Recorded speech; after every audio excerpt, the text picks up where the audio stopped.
Tempe bakar dari teriyaki. Tumis bawang putih sampai kecoklatan. Masukkan lada, tambahkan air sedikit. Masukkan soy sauce.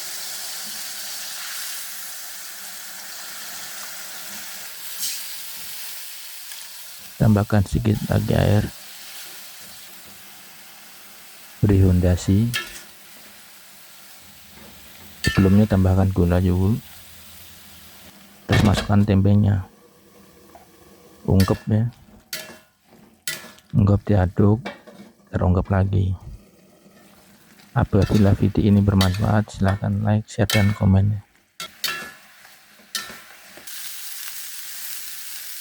Setelah itu dibakar pakai wajan panggangan anti lengket. Silahkan di order ya peralatannya.